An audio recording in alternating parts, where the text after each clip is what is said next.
संगीत चैनल को सब्सक्राइब करना ना भूलें। प्रशंसा। रात को श्वेता किचन में कुछ ढूंढ रही होती है कि तभी उसकी मां ज्योति खटपट की आवाज सुनकर वहां आती है। भूत भूत मेरे घर में चुड़ैल आ गई, भगवान बचा लो, वरना आज ये चुड़ैल तो मेरा राम नाम सत्य करा देगी। मैं कोई चुड़ैल नहीं हूं, ये चुड़ैल नहीं पिशाचनी है भगवान जी, मुझे इतनी जल्दी आपके पास नहीं आना, बचा लो मुझे। अरे मां, डर कर भागो नहीं, मैं हूं। कौन? मैं हूं आपकी बेटी। फिर श्वेता लाइट चालू करके अपने फेस का मास्क उतारती है। करमजती निकम्मी, अभी तो तेरे कारण मुझे हार्ट अटैक आ जाता। मम्मी आप तो फालतू में घबरा गई, ये गुलाब की पंखुड़ियों का मास्क है, इससे त्वचा रूखी नहीं होती। पता नहीं क्या क्या उलझूल चीजें लाती रहती है, जाकर सो जा और मुझे भी सोने दे। फिर श्वेता सोने चली जाती है। वहीं अगले दिन शहरी नव्या बाजार में ढेर सारे मेकअप के सामान ले आती है और कमरे में बैठकर अपने फेस पर हाइड्रेट करने वाला मास्क लगा रही होती है। तभी पूजा आती है। आ गई अपने महीने भर का कोटा लेकर। और ये क्या लगा रही है? मां, ये हालिक सीरम का मास्क है, इससे स्किन हाइड्रेटिंग और ग्लोइंग रहेगी। और ये देखो, मैं बॉडी लोशन प्राइमर भी लाई हूं। जब मेकअप का महीने भर का राशन से ससुराल के आटे दाल पर स्विच होना पड़ेगा, तब तेरे समझ में आएगा। पूजा सुनाकर चली जाती है। वहीं भावना के घर सब हॉल में बैठे थे। भैया यो 500 दे दो ना, पार्लर जाना है। तुझे पार्लर जाने की क्या जरूरत है? पार्लर जाके तेरी बनरिया जैसी शक्ल बदल तो नहीं जाएगी। मम्मी देखो ना भैया कैसे मुझे तंग कर रहे हैं। बेटा तेरी बीवी आएगी तो देखूंगी कैसे 500 से 5000 तेरी जेब से निकलेंगे। हाँ मां, सही कह रही हो आप। वैसे बेटा अब शादी की उम्र हो गई है तेरी, कोई लड़की पसंद हो तो बता दे, वरना हम ढूंढ लेते हैं। नहीं पापा, ऐसा नहीं है, अभी शादी नहीं करनी। अब नहीं करनी तो कब करनी है बेटा? 28 का हो गया, अभी तेरे बाद जीतू की भी शादी करनी है। मम्मी आपको जैसा ठीक लगे। अब भावना का बहू ढूंढने का सिलसिला शुरू हो जाता है। भावना जी, आपके बड़े बेटे रवि के लिए एक रिश्ता है, ये देखिए फोटो। नए नक्श तो काफी सुंदर है इसके। जी, संस्कारी भी है, सर्वगुण संपन्न भी है, लेकिन गांव की लड़की है। पंडित जी, हमारी श्रीमती जी ऐसी ही बहू की तलाश में थी। अब लगता है तलाश खत्म हुई। अब गांव और शहर से कुछ नहीं होता, बस हमें अच्छी बहू चाहिए। वहीं अगले दिन भावना जी अपने परिवार के साथ श्वेता के घर उसे देखने जाती है। मां होने वाली भाभी तो कितनी सुंदर है, दूध की मलाई जैसी कोमल। हमने तो बड़े नाजों से अपनी बेटी को पाला है। वो सब तो ठीक है, आपकी बेटी को खाना बनाना तो आता है ना? आप फिक्र मत करिए भाई साहब, अगर मेरी बेटी आपके घर जाती है तो शिकायत का एक मौका नहीं देगी। यह तो सोने पर सुहागा हो गया कि एक तो इतनी सुंदर बहू मिली, ऊपर से कामकाजी और संस्कारी। कुछ इस तरह गांव की श्वेता की शादी शहर के रवि के साथ तय हो जाती है और घर जाकर भावना बैठकर सबको बताती है, मम्मी भैया के लिए तो लड़की ढूंढ ली है, मेरे लिए कब ढूंढोगी? देख रही हो मम्मी, ये जीतू भैया को शादी का लड्डू खाने की कितनी जल्दी है। शादी का लड्डू खाने की नहीं, तुझे भगाने की। मेरे बाद तेरी शादी होगी ना, मत छेड़ना बेटा उसे। तूने कोई लड़की पसंद कर रखी है? हाँ भाई, पसंद है तो बता दे, मेरे साथ तुझे भी घोड़ी चढ़ा देंगे। भैया कॉलेज टाइम पर मुझे नव्या मिली थी, तब से हम एक दूसरे को डेट कर रहे हैं, अभी एक ही ऑफिस में है। अब जब तुमने भी शादी का फैसला कर लिया है, यह तो अच्छी बात है, कम से कम हमें परेशान नहीं होना पड़ेगा। सभी जीतू के इस फैसले से बहुत खुश थे। वहीं अगले दिन भावना जी पूरे परिवार के साथ मॉडर्न नई जमाने की नव्या को देखने जाती हैं और नव्या और जीतू का रिश्ता भी तय कर देती हैं। वहीं कुछ दिन बाद दोनों की शादी का दिन भी आ जाता है। दोनों ही जोड़े स्टेज पर बैठे थे, जहां मॉडर्न बहू नव्या बहुत ही न्यूड और सैटल मेकअप करके तैयार थी और गांव की बहू श्वेता का मेकअप प्रॉपर ब्राइडल मेकअप था। Red dark lipstick, shimmery eyeshadow. समधन जी, जयमाल का समय हो गया है, जयमाला ले आइए।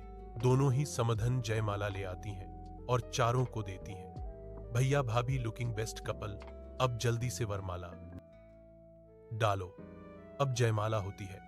वहीं कुछ रिश्तेदार दोनों बहुओं का मेकअप देखकर बातें बनाने लगते हैं। क्या चीतू की बीवी का मेकअप तो पता ही नहीं चल रहा, वही ना दुल्हन लग ही नहीं रही, बल्कि रवि की बीवी ज्यादा सुंदर लग रही है। देखो तो लाल जोड़ा, लाल लिपस्टिक और आंखों का चमकीला मेकअप तो कहर ढा रहा है।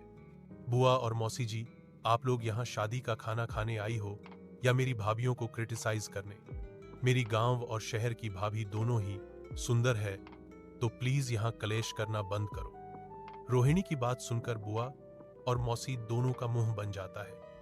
वहीं दोनों बेटों और बहुओं की बड़े ही धूमधाम से शादी होती है और भावना गाजे बाजे के साथ दोनों बहुओं का ससुराल में स्वागत करती हैं। नए ससुराल में तुम दोनों का स्वागत है बहुओं। अब से यह घर तुम्हारा भी उतना ही है जितना हमारी रोहिणी का। बहुओं जाओ आराम कर लो, थक गई होगी शादी की भागदौड़ से। कल तुम्हारी पहली रसोई है और शाम में मोहल्ले की औरतें और कुछ रिश्तेदार तुम दोनों की मुंह दिखाई के लिए आएंगे। ठीक है माँ जी, हम तैयार रहेंगे। हाँ माँ जी। रोहिणी दोनों भाभियों को उनके कमरे में ले जाती है। पर अगले दिन सुबह जहां श्वेता जल्दी उठकर तैयार होकर किचन में लग जाती है, तो वहीं नव्या अपने बैग में सामान ढूंढ रही है। यार जीतू, मेरा मॉइस्चराइजर कहाँ है? जान, अपने सामान में देखो, उसी में होगा। नहीं है सामान में, पता नहीं कहां गायब हो गया। अरे कोई बात नहीं, अभी बाहर चलो, मां बुला रही है, बाद में लगा लेना मॉइस्चराइजर। अभी मॉइस्चराइजर ऑर्डर करो।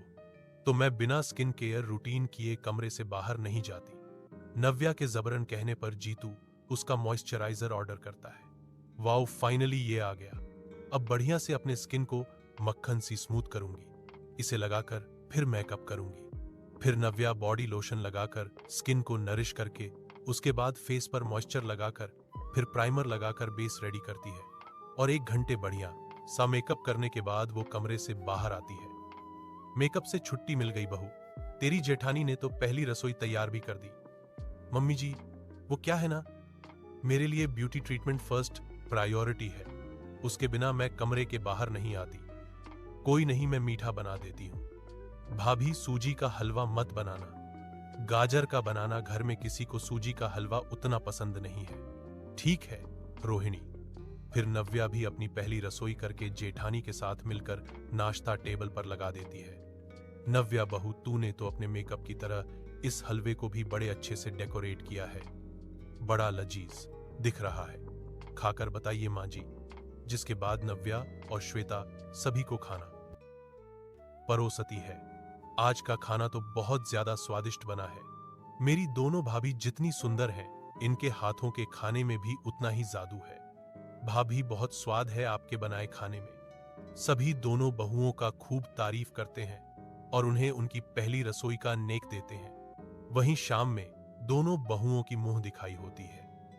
मोहल्ले भर की सारी औरतें दोनों को देखने आती हैं। दोनों सज कर बैठी थी और औरतें एक एक करके घूंघट उठाकर दोनों की मुंह दिखाई करती हैं और गिफ्ट देती है। अरे काकी, यह क्या, एक बहू इतना सारा मेकअप लगाए और दूसरी इतनी सिंपल, ये शहरों में ही मेकअप का रिवाज है। देखो तो भावना जी की गांव वाली बहू बिना मेकअप के कितनी सुंदर लग रही है। छोटी बहू भी सुंदर लग रही है। देखो तो कितना बढ़िया मेकअप किया है। कौन सी मुआ के पास गई थी छुटकी? मैं अपना मेकअप खुद ही कर लेती हूँ दीदी जी, नजर ना लगे किसी की। अरे बड़ी बहू भी बड़ी सुंदर है, देखो तो कितनी चमक रही। क्या लगाती हो बहू? काकी जी, मेरी त्वचा प्राकृतिक ही ऐसी है, बस रात में दूध की मलाई लगाकर सोती हूं ताकि स्किन कोमल रहे। श्वेता खुश थी, पर देवरानी नव्या को बिल्कुल भी अच्छा नहीं लगता कि 2 घंटे मेकअप किया उसने और बिना मेकअप के हल्का फुल्का लिपस्टिक पाउडर लगाकर तारीफ बटोर ले गई जेठानी। वहीं रात में शीशे के सामने बैठी नव्या, यह शादी के इतने सारे फंक्शन के कारण मेरी स्किन कितनी रूखी हो गई है। अरे कितनी बार कहा है कपड़े के साबुन से मुंह मत धोया करो। यार मजाक मत करो, यह हल्दी, संगीत, शादी और मुंह दिखाई के मेकअप के कारण है। 4 दिन कंटिन्यू मेकअप में रहने से हुआ है यह। वो मेरा हाइलुरोनिक एसिड मास्क दो, आज मास्क लगाकर सोऊंगी, देखना सुबह तक कैसे स्किन मॉइस्चराइज्ड होकर चमक जाएगी। फिर नव्या क्लीजर से स्किन को क्लियर करके फेस पर मास्क लगाकर सो जाती है। वहीं रात में श्वेता किचन में कुछ ढूंढ रही होती है। बड़ी भाभी भूख लगी है क्या? नहीं तो फिर आप किचन में क्या ढूंढ रही हो? दूध की मलाई, वो क्या है ना, शादी और शादी के फंक्शन में इतना मेकअप और पाउडर का यूज हुआ है फेस पर, जिससे स्किन बहुत खुड़ी खुड़ी हो रही है, इसीलिए मलाई से ठीक हो जाती है क्या? हाँ बिल्कुल, एकदम मक्खन जैसी हो जाती है त्वचा। नव्या भाभी की स्किन भी रफ हो रही होगी, उनको भी पूछ लेती हूँ। मलाई लगाएंगी तो? फिर रोहिणी नव्या के कमरे में जाती है, जहां नव्या ऑलरेडी मास्क लगाकर आराम कर रही होती है। मैं तो आपके लिए फेस पर मलाई लगाने के लिए लाई थी। बड़ी भाभी ने कहा, इससे स्किन मक्खन सी मुलायम होती है। यह देसी नुस्खे बेकार होते हैं, इसकी स्मेल से मैं रात भर सो नहीं पाऊंगी। येलो मास्क मैंने तो यही लगाया है, इससे स्किन मॉइस्चराइज और ठंडी रहेगी। तुम भी लगा लो, यह मक्खन मलाई की झंझट छोड़ो। रोहिणी को भी मास्क ज्यादा बेटर लगता है और वह भी नव्या की तरह मास्क लगाकर सो जाती है। अगले दिन डाइनिंग टेबल पर, बहुओं देखो भाई, अब मैं बूढ़ी हो गई हूं, अब मैं अपनी सारी जिम्मेदारियां और घर की बात तुम दोनों को सौंपती हूं। भावना अपने कामों से छुट्टी लेकर दोनों बहुओं को सारी जिम्मेदारी देती है। वहीं दोनों बहुएं बखूबी उसे पूरा करने में लग जाती हैं। श्वेता और नव्या मिलकर घर और बाहर के सारे काम संभाल लेती हैं।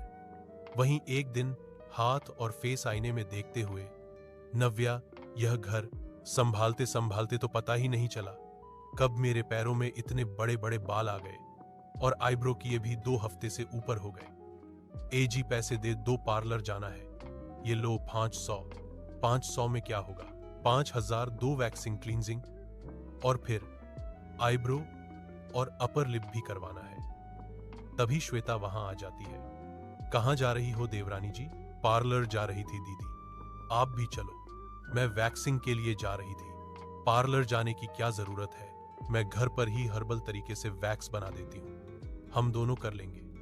नहीं नहीं, मैं पार्लर से करवा लूंगी, यह घर की चीजों पर मुझे भरोसा नहीं। कितनी गवार है ये। फिर नव्या पार्लर चली जाती है। वेलकम मैम, आपको क्या सर्विस चाहिए?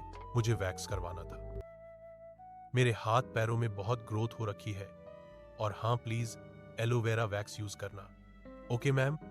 जिसके बाद ब्यूटिशियन नव्या को एक कपड़ा देती है चेंज करने के लिए और फिर उसकी वैक्सिंग शुरू करती है। वहीं नव्या मजे से कान में हेडफोन लगाकर आराम से रिलैक्स मोड में वैक्स करवाती है। मैम आपका वैक्स हो गया और कुछ करना है? हाँ, थोड़ा सा हेड पैम्पर कर दो। सुष्मिता हेयर सीरम लगाकर नव्या को हेड मसाज देती है और फिर उसका हेयर वॉश करती है। वहीं पर श्वेता शुगर, हनी और नींबू की पानी में उबालकर होममेड वैक्स तैयार करती है। भाभी ये क्या बना रही हो? यह मैं वैक्सिंग जेल तैयार कर रही हूँ, बस 10 मिनट और फिर ये रेडी टू यूज। ये यूज कैसे करते हैं? बस माँ जी, इसे ठंडा करके स्किन पर लगाओ और सूती कपड़ा चिपकाकर स्किन को उल्टी दिशा में खींचो। जैसे नॉर्मल वैक्स यूज करते हैं, सब हट जाता है। ला मैं भी इसे इस्तेमाल करके देखती हूँ। फिर श्वेता होममेड बनाए वैक्स से अपनी सास का वैक्स करती है। इससे तो स्किन बहुत ज्यादा स्मूथ हो गई बहू, और देखो कितना ग्लो करने लगा। रोहिणी तू भी करवा ले, बढ़िया है ये। नहीं नहीं मम्मी, पता नहीं भाभी ने इसमें क्या क्या मिलाया है, मुझे इन सब चीजों पर भरोसा नहीं है। मैं तो नव्या भाभी की तरह पार्लर में जाकर वैक्स करवाऊंगी। जिसके बाद नव्या का देखा देखी रोहिणी भी पार्लर जाकर वैक्स करवाती है। बढ़िया है ना रोहिणी ये पार्लर? हाँ भाभी। फिर दोनों घर आ जाती हैं। एक दिन सभी को शादी में जाना होता है। बुआ टाइम से तैयार हो जाना, शाम में शादी में जाना है। जी माँ जी। घर का काम करके तो फेस का पूरा ग्लो ही खत्म हो गया। एक काम करती हूँ, मैंने जो इमरजेंसी फेशियल किट रखी हुई है उससे फेशियल कर लेती हूँ। आखिर इसी दिन के लिए तो मैंने उसे रखा था। फिर नव्या अपना फेशियल खुद ही करने लगती है। अरे, मैं तो तुम्हारे लिए मुल्तानी मिट्टी का लेप लेकर आई थी, तुम फेशियल कर रही हो? कोई ना रोहिणी, तुम लगाओगी मुल्तानी मिट्टी। मैं सोच रही थी कि छोटी भाभी से फेशियल करा लो। यह केमिकल वाले प्रोडक्ट ज्यादा यूज करने से स्किन खराब हो जाती है और फेशियल वगैरह कभी कभी नुकसान भी कर देता है। यह लगा लो, स्किन बढ़िया चमक जाएगी। भाभी, आप हमेशा ही देसी नुस्खे ट्राई करती हो, कभी मॉडर्न तरीके से भी ट्राई करो। नव्या भाभी, आपके पास और फेशियल क्रीम बची है क्या? यह वाला तो खत्म हो गया, लेकिन हाँ, और इमरजेंसी फेशियल किट रखी है मैंने, लाओ मैं फेशियल कर दूं तुम्हारा। फिर नव्या रोहिणी का फेशियल करने लगती है कि तभी अचानक से रोहिणी के चेहरे पर बहुत ज्यादा जलन होने लगती है। भाभी, मेरे चेहरे पर बहुत जलन हो रही है, भाभी इसे हटाओ जल्दी। रोहिणी जलन से तड़पने लगती है और जल्दी से जाकर मुंह धोती है, लेकिन फेशियल क्रीम के रिएक्शन के कारण उसके फेस पर काफी ज्यादा रैशेस आ जाते हैं। तो वो शीशे में देखती है, यह कैसे हो गया? ये क्या ननद जी, तुम्हारी तो पूरी स्किन खराब हो गई। एक काम करो श्वेता, अब तुम रोहिणी के साथ घर रुक जाना, हम शादी में जाकर आ जाएंगे। जब दो लोग रुक रही हैं तो नव्या तुम भी रुक जाओ। माँ, पापा और हम लोग चले जाते हैं, घबराओ नहीं, हम सब चलेंगे। अरे बुआ के यहाँ शादी है, आधे लोग ना जाएं तो अच्छा नहीं लगेगा। रोहिणी, तुम टेंशन ना लो, मैं सब सही कर दूंगी। फिर श्वेता मुल्तानी मिट्टी में थनी गोंद और शहद मिलाकर लाती है। लाओ, मैं इसे तुम्हारे चेहरे पर लगा देती हूँ, सारी रेडनेस थोड़ी देर में खत्म हो जाएगी और चेहरा ग्लो करने लगेगा।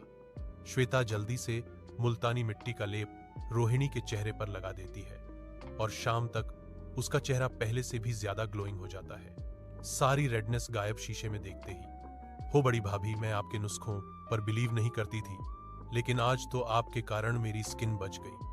थैंक यू भाभी। रोहिणी को अचानक से श्वेता की साइड लेते देख नव्या को बिल्कुल भी अच्छा नहीं लगता। वहीं अब कोई भी काम हो तो रोहिणी श्वेता के पास जाती। यह देख नव्या को बुरा लगता है कि पहले कोई भी बात होती थी तो पहले वो रोहिणी से कहती थी।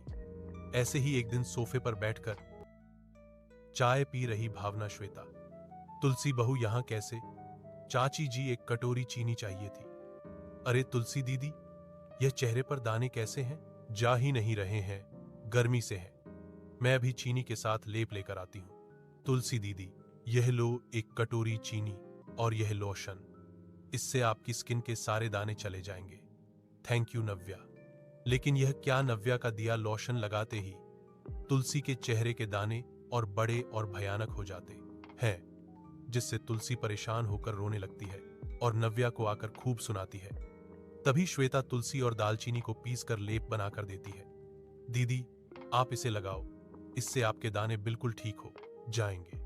और ठीक ऐसा ही होता है, श्वेता का नुस्खा काम कर जाता है, जिससे अब मोहल्ले में किसी भी औरत को कोई भी दिक्कत हो तो वह नुस्खा मांगने श्वेता के पास आती और उसके बताई ब्यूटी ट्रीटमेंट यूज करती है। ऐसे ही एक दिन रोहिणी मैनीक्योर पेडिक्योर करना है, हाथ पैर बहुत काले हो गए। बाहर और घर का काम करके मैं बाल्टी में गर्म पानी डालकर उसमें निरमा और शैम्पू डालकर पेडिक्योर का पानी तैयार कर रही हूँ, इससे हाथ पैर एकदम चमक जाएंगे। क्या दीदी, कैसे नुस्खे इस्तेमाल करती हो? सब बेकार है ये। पार्लर चलो कभी मेरे साथ, वहां महंगी क्रीम लगाकर पैरों को सोने सा चमका दिया जाएगा। नहीं नहीं, मुझे पार्लर के केमिकल वाले प्रोडक्ट से डर लगता है, तुम जाओ। नव्या पार्लर जाकर बढ़िया सा पार्लर वाली से अपना मैनिक्योर पेडिक्योर करवाती है। वहीं श्वेता घर पर ही खुद अपना और अपनी सास नंद का घरेलू तरीके से मैनिक्योर पेडिक्योर करती है। बहू, तू तो कमाल है, तेरा नुस्खा काम का है। देखो ना मां, मैं तो पहले से दुगना गोरी हो गई, अब तो मेरा हाथ और पैर फेस से मैच होने लगा, इतना साफ हो गया। नव्या भाभी, आप आ गई। देखो भाभी के घरेलू नुस्खे कितने कारगर हैं। हाँ, बढ़िया है, लेकिन मेरे पार्लर के महंगे ट्रीटमेंट की बात ही कुछ और है। नव्या आए दिन पति से ढेर सारे पैसे लेती और बाजार में महंगे महंगे ब्यूटी प्रोडक्ट खरीद कर लाती और आए दिन पार्लर जाती। वहीं श्वेता घर के देसी नुस्खों से अपना ब्यूटी ट्रीटमेंट करती। ऐसे ही दिन बीत रहे थे। एक दिन कमरे में बैठी सुजीत भावना, भाग्यवान, हमारी रोहिणी के लिए रिश्ता आया है, कल लड़के वाले देखने आएंगे तो रोहिणी को कल बढ़िया से तैयार कर देना। अरे ये तो बढ़िया बात है जी, वैसे भी जब घर में दो बहुएं हैं जो ब्यूटी ट्रीटमेंट में एक्सपर्ट है तो तैयार होने की चिंता ही नहीं है। थोड़ी देर बाद रोहिणी के कमरे में, लाओ रोहिणी, मैं तुम्हारा क्लीन अप, डीटन और फेशियल कर देती हूँ। नहीं भाभी, लास्ट टाइम याद है ना मेरा फेस खराब हो गया था। मैं तो बड़ी भाभी से लेप लगवाऊंगी फेस पर, उनके लेप से इंस्टेंट ग्लो आता है फेस पर। नव्या को यह बात बिल्कुल अच्छी नहीं लगती कि सब श्वेता के घरेलू नुस्खे इस्तेमाल करते हैं। कोई नव्या की सुनता ही नहीं है। आज के बाद कभी ननद जी लेप लगा ही नहीं पाएंगी। नव्या किचन में रखे श्वेता के लेप में ब्लैक पेपर और रेड मिर्च पाउडर मिला देती है, जिस कारण रोहिणी जैसे ही फेस पर वो लेप लगाती है, उसके फेस पर बहुत ही ज्यादा जलन शुरू हो जाती है। वो फौरन मुंह धोती है, पर उसका चेहरा मिर्च की जलन से बुरी तरह लाल हो जाता है। मां, मेरा चेहरा तो खराब हो गया, अकल लड़के वाले भी आ रहे हैं। मुझे नव्या भाभी की बात मान लेनी थी। मैंने ही गलती की बड़ी भाभी के नुस्खों पर भरोसा करके। ये सब मेरी वजह से हुआ है तो ठीक भी मैं ही करूंगी, पर उसके लिए मुझे गांव जाना पड़ेगा। जिसके बाद श्वेता पति रवि के साथ गांव के लिए निकल जाती है और वहां से कुछ जड़ी बूटियां और औषधि लेकर वापस आती है। वहीं कमरे में बैठी नव्या, मम्मी आज मैंने उस गवार को बुरा फंसाया। जिसके बाद नव्या अपनी मां को सारी बात बताती है। तुझे पता भी है तूने खुद के अहंकार में किसी की जिंदगी बर्बाद कर दी। तू मेरी बेटी हो ही नहीं सकती। मुझे शर्म आती है तुझे अपनी बेटी कहने पर। अपने स्वार्थ के लिए कोई ऐसा कैसे कर सकता है। नव्या और पूजा की बात सासू मां सुन लेती है और वह नव्या से गुस्सा होती है। जहां सब बाहर हॉल में बैठे थे, श्वेता गांव से जड़ी बूटी लाकर उसे सिलबट्टे पर पीसकर रोहिणी के चेहरे पर लगाती है और उसे बर्फ से सेकती है, जिससे कुछ ही घंटों के ट्रीटमेंट के बाद रोहिणी का चेहरा पहले की तरह हो जाता है। वहीं सास नव्या की हरकत बताती है, दीदी मुझे माफ कर देना, यह सब मैंने किया था आपको फंसाने के लिए। रोहिणी माँ जी और आसपास के सभी लोग धीरे धीरे आपके नुस्खों की तारीफ करने लगे थे, इसलिए मैंने ऐसा किया। कोई बात नहीं, अब सब ठीक हो गया ना। तुमने अपनी गलती मानी, यही बहुत है। वहीं अगले दिन दोनों भाभियां रोहिणी को अच्छे से तैयार करती हैं, जिससे लड़के वाले उसे पसंद कर लेते हैं और उसका रिश्ता पक्का हो जाता है। आपके होममेड ब्यूटी ट्रीटमेंट वाकई कारगर है दीदी। क्या आप मुझे भी सिखाओगी? हाँ जरूर। वैसे तुम भी मेकअप बहुत अच्छा करती हो, क्या मुझे सिखाओगी? Any time. अब गांव और शहर की बहू दोनों भी अपने अपने ब्यूटी ट्रीटमेंट एक दूसरे के साथ शेयर करती हैं और खुशी खुशी रहने लगती हैं। संगीत बहुत जोरों से बारिश हो रही थी। फुटपाथ पर 3 लड़कियां बारिश में भीगते हुए आती जाती गाड़ियों से भीख मांग रही थी। भगवान के नाम पर कुछ दे दो, हमने कई दिनों से खाना नहीं खाया है। भगवान आपकी हर एक मनोकामना पूरी करेगा। कुछ पैसे दे दो साहब, मेरी बहन भूखी है, मुझे उसे खाना खिलाना है। रेखा और दिव्या दोनों बड़ी थी, इसलिए वह रेड लाइट पर भीख मांग रही, तो वहीं उसकी छोटी वाली बहन पूर्वी फुटपाथ पर एक कोने में बैठी हुई थी और बारिश में भीग रही थी। दीदी यहां पर आओ, मुझे बहुत ठंड लग रही है बारिश में। पूर्वी अभी बहुत छोटी थी, लेकिन रेखा और दिव्या को अपनी बहन की बहुत चिंता थी। तीनों अनाथ बहनें इसी तरह गर्मी सर्दी बरसात में फुटपाथ पर भीख मांगकर अपना गुजारा किया करती थी। काश कि आज हमारे माता पिता जिंदा होते तो हमें इतनी परेशानी देखती ना पड़ती। दीदी हमारे माता पिता कहाँ गए? सबके माता पिता होते, हमारे माता पिता क्यों नहीं है? हमारे माता पिता भगवान के पास है पूर्वी, अब वह वहीं रहते हैं। यहां हम तीनों अकेले हैं और तुम्हारे साथ हम दोनों बहनें हैं। तुम परेशान मत हो, माँ बाबूजी तो चले गए, लेकिन हम दोनों बहनें हमेशा तुम्हारे साथ रहेंगे। ऐसे ही रात भर में बारिश बंद हो जाती है। अगले दिन मौसम थोड़ा सा साफ हो जाता है। भीख में मांगे हुए पैसों से अनाथ बहनें बाजार में कुछ खाना खाने के लिए जाती हैं। बाबूजी बाबूजी जरा 2 समोसे लगा देना। ये क्या, सिर्फ 2 समोसे? मुझे तो भूख नहीं है, तुम ही दोनों खा लेना समोसे। तभी पूर्वी कहती है, दीदी दीदी देखो ना, पूरे बाजार में कितनी रौनक है। बारिश होने के बाद भी पूरा बाजार भरा हुआ है और यह लोग क्या बेच रहे हैं? यह धागा धागा। पूर्वी इसे राखी कहते हैं।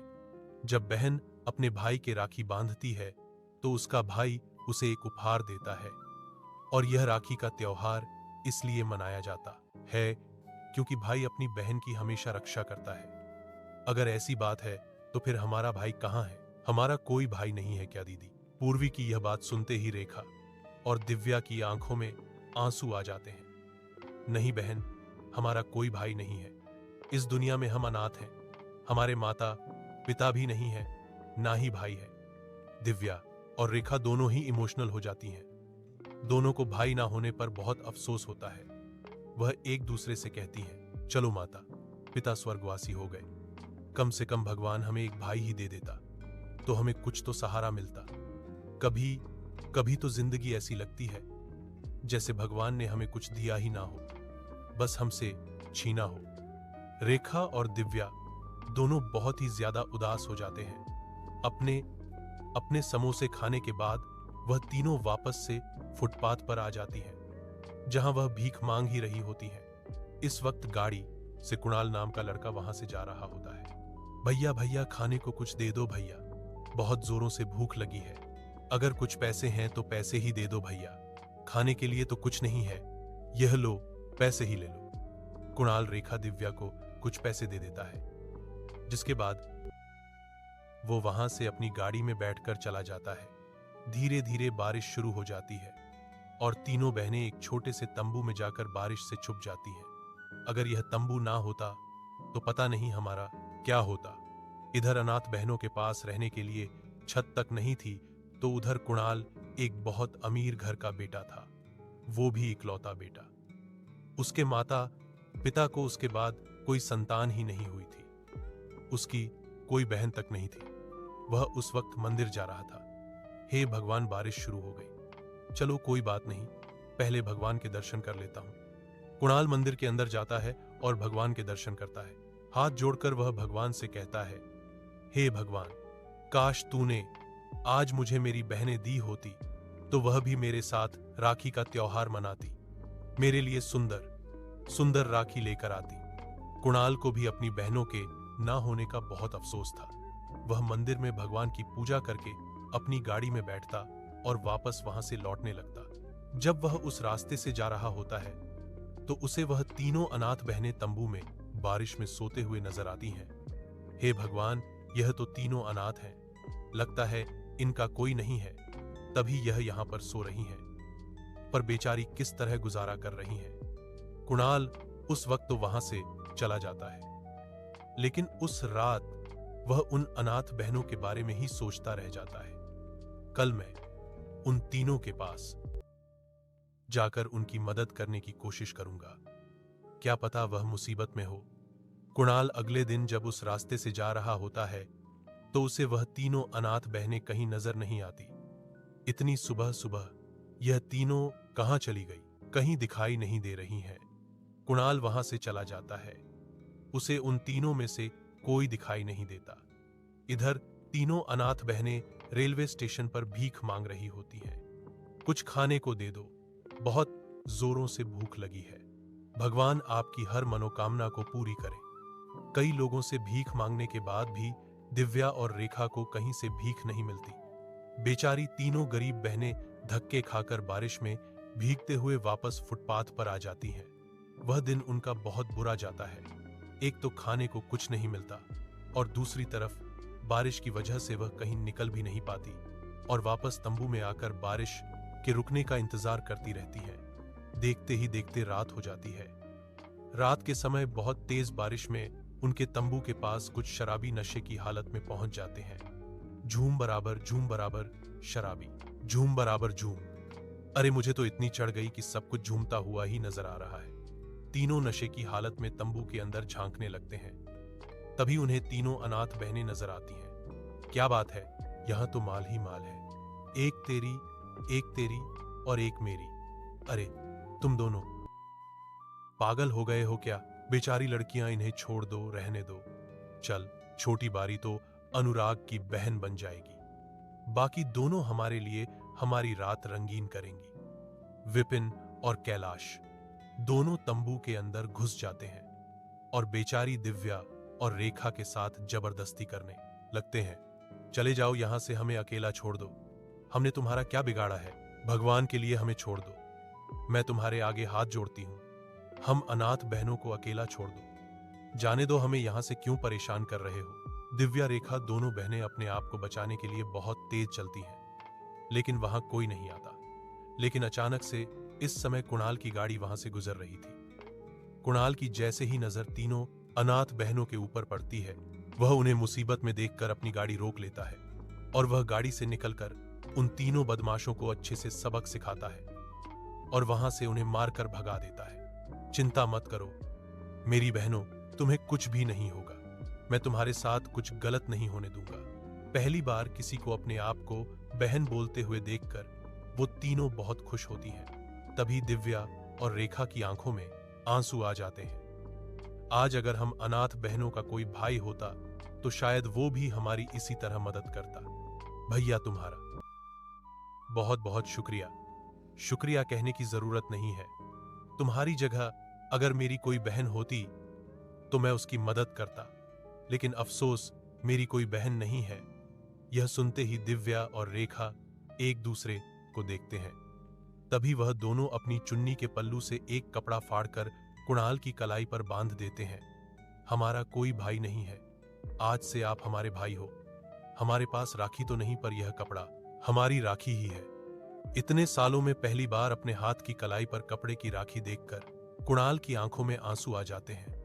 जो सपना उसने बचपन से देखा था उसका आज वह पूरा हो गया था। मानो जैसे उसे अपनी खुद की बहनें मिल गई हो। अगर तुम तीनों ने मुझे अपना भाई मान लिया है तो फिर अब मेरा भाई बनने के साथ साथ फर्ज पूरा करने का समय आ गया है। मैं तुम्हें यहां इतनी तेज बारिश में अकेला नहीं छोड़ सकता। तुमको मेरे साथ मेरे घर चलना होगा और अब से तुम मेरे साथ वहीं पर रहोगी, मेरे माता पिता के साथ। यह सुनने के बाद पूर्वी कुणाल से कहती है, सच कह रहे हो भैया?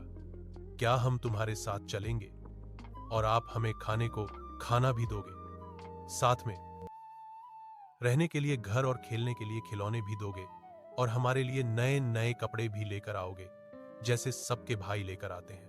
हाँ मेरी छोटी प्यारी बहन, मैं तुम्हारे लिए सब कुछ करूंगा जो एक भाई अपनी बहन के लिए करता है। यह मेरा तुमसे वादा है। कुणाल इतना कहकर तीनों अनाथ बहनों को बारिश से बचाकर अपने साथ अपने घर ले आता है, जहां वह अपने माता पिता को उनके बारे में सब कुछ बताता है, जिसे सुनकर कुणाल के माता पिता को भी बहुत अफसोस होता है और वह उन तीनों अनाथ बहनों को अपनी बेटियां मान लेते हैं। अब वह तीनों अनाथ बहन अपने अमीर भाई के घर में खुशी खुशी रहने लगती हैं और उसे हर साल राखी भी बांधती हैं। संगीत।